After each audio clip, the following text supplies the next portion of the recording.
Welcome to Blood in the Snow Radio, where we give you the latest news and interviews with the best in Canadian genre cinema. Here are your hosts, Robert Bellamy and Festival Director Kelly Michael Stewart.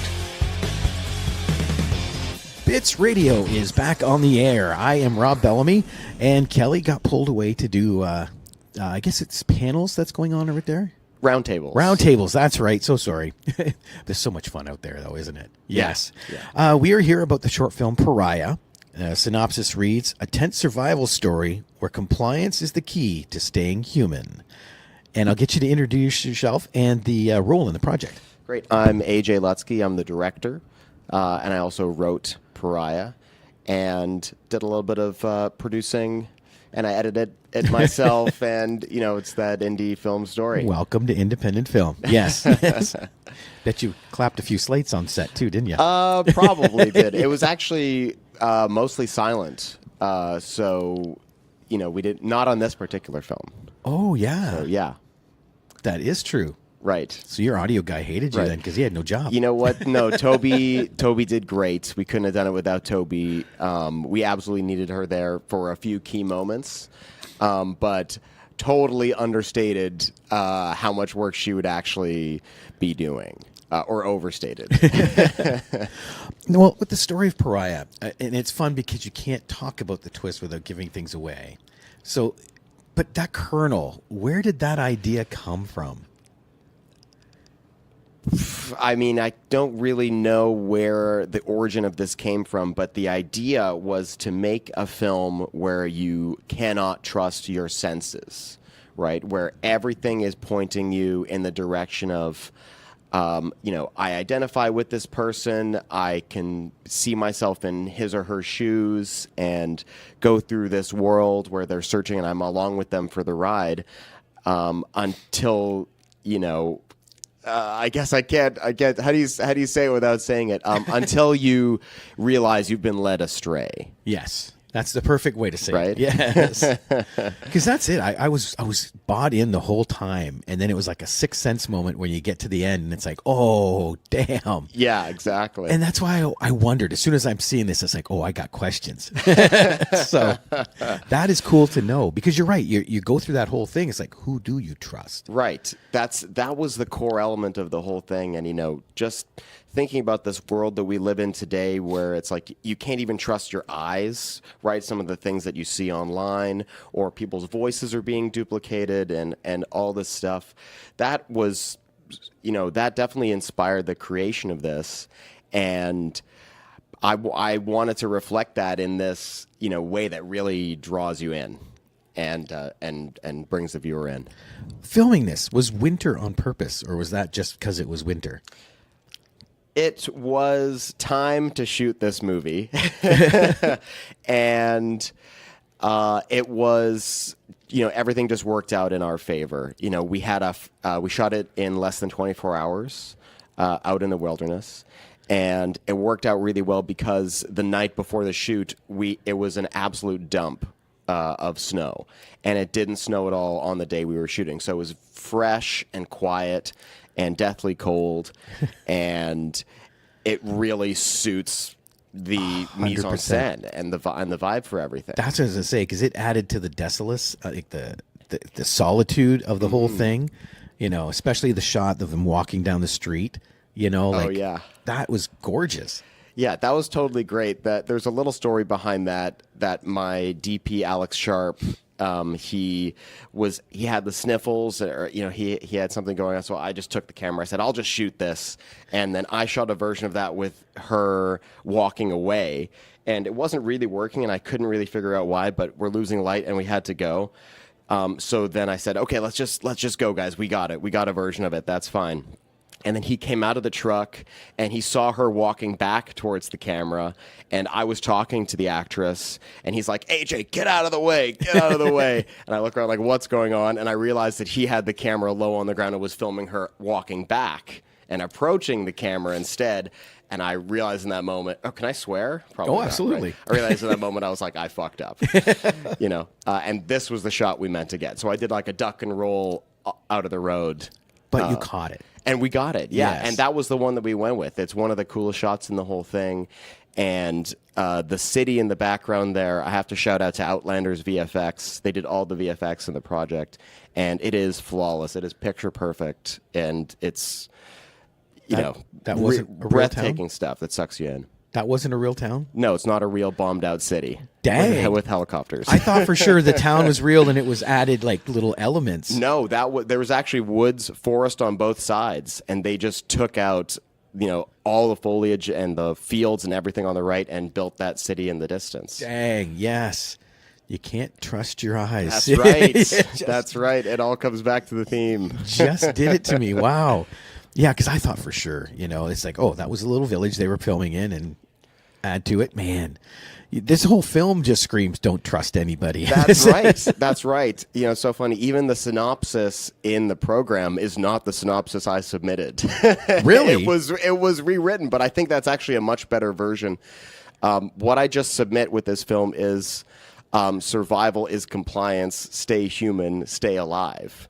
Normally as the synopsis. And so hopefully that people read that and go, what the heck is this? What is this about? But I like how it's been sort of tuned and a little more marketable and accessible. Expanded, yes. Man. Well, what was it like trying to find your actors? Okay, so Natalie Sharp, who is in Netflix, the Netflix series My Life with the Walter Boys right now, she was so keen to be a zombie and to take on this role and to travel with us and do absolutely whatever it takes. And her brother was the DP, they're both very good friends of mine. There was just no one else for this role. As soon as I met Natalie, I knew I had this project brewing, and I knew that she was it and that she was going to be our Sally. Gotcha. But there's also the guys in the apartment. Of course, the rest of the cast. Yeah, sorry. And that's what I was the guy in the apartment specifically, because there's a young boy, right, and the fella, right. So I get so sucked into the movie that I think that they're just part of the movie, and I forget, and I just think so much about Natalie. But it was Neil's. He's the kid. It's his first time acting, of course, first time doing anything in film, and he does an amazing job. Yeah. His look. He required such little coaching, such little direction to get him to that place, and it's really the look in his eyes that completely sells that moment. Even though you see it for only a fraction of a second, you really feel it, and you really have access to what's going on in that moment. And then Alan McFarlane, who plays the grandfather, and he's also the co-producer of the project. He's a veteran actor and stunt coordinator, armorer, and he just did a great job. That is awesome. Absolutely great job. Because that little kid was and so they good. all froze their butts off in that abandoned house with us, I have to say. Oh, really? Yeah, it was completely abandoned, stricken, and we brought in a mattress and all the dressing and everything that you see there, but it was still, minus 12 or minus 11, and we tried to layer them up as much as possible, but at the end of the day, if you're not moving around and you don't have a camera in your hands, you're just lying there. You get cold. Oh, no doubt. Yeah, 'cause there wasn't no heat in there with an abandoned house. No heat, no power. It was tough. Man. But it came together so nice. Thank you. What was post like on that? Super simple. I actually shot it with the intention of it being only about 90 seconds long, because I thought it's so short. Why would we want, it's a page and a half, the script. So, what else is going on here? It's going to be very clear. People are going to see this and understand it very simply. And what I found in in editing and post is that it felt so good to linger. And it really created the suspense and the creepy mood. So much tension, right? And so that's why it, fell very naturally at just north of 6 minutes. And you blew that minute a page theory right out of the water. Seriously. It took, it was threw me for a loop, and I was watching it is this good? Does this work actually at this length? And so far, it's had a great festival run. We won Best International Short in Australia at Monster Fest. Nice. We won Best BC Film and Best Twist at Vancouver Horror Show. And see, Australia, that's impressive to me, because to me, they have the best zombie short, Cargo. Oh, I don't know. Oh, you've never seen that? No, I haven't seen it. Oh, look that up. Yeah, that is like the best zombie one ever. Okay, I've got to put that on my list. I have to admit, actually, I don't like watching horror movies normally. It's not really horror. Okay. It's just that horror theme. Oh, cool. It's scary. It just puts you in a mood. Yeah, I'll explain more of that off air. Okay. Just so we can focus more on your project. Okay. Yes. Yeah, I never, before this year, I didn't seek out to make a horror film. I didn't think that my style would really lend itself to that because I'm more of a action comedy guy. I can inject fun and heart into things very easily, very simply. But because I shot my second feature in September, Scare B&B, and I knew that was coming down the pipeline. So to sort of test that and see what I could do and explore in this space, that's why I wanted to make Pariah. And this is interesting, too, because I was going to ask you, on the form, it said preview for Scare B&B. That's right. What is Scare B&B? Well, I want to give you, what do you call it? The scoop. Ooh, exclusive scoop. Yes, I have a teaser that I can show you for the film that we shot, which is very exciting. It's a thriller.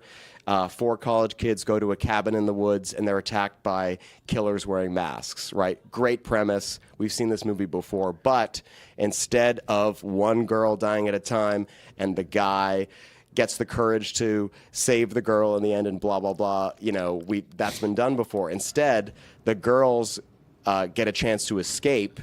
And instead, they turn around and they're like, fuck this, and they go and kill the killers. Oh, nice. And there's a great twist in Scare B&B as well. And we shot that in 18 days in Kelowna, and it was the most fun I've ever had, most challenging project I've ever worked on. That sounds amazing. I think, as you mentioned it, everybody's seen that movie before. The original ideas are scarce. Mm-hmm. It's how you take what's out there and twist it to make it your own, like Scare B&B. Exactly. Yes. Exactly. So this is a feature film? It's a feature film.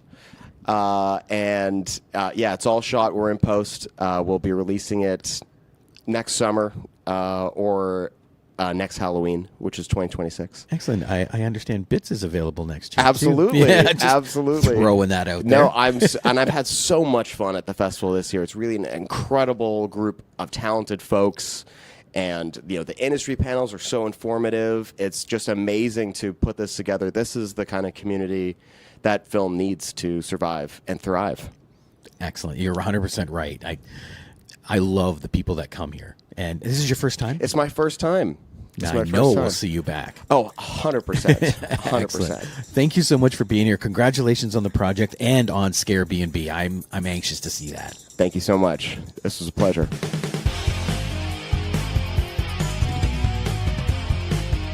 Join us next time for Blood in the Snow Radio. Bits Radio is a production of Three Evil Cats Productions in association with the Blood in the Snow Canadian Film Festival. For more information and to listen to other episodes, visit bloodinthesnow.ca and tweet us at BitsFilmFest. Music by Jen Gorman, produced and edited by Kelly Michael Stewart. I am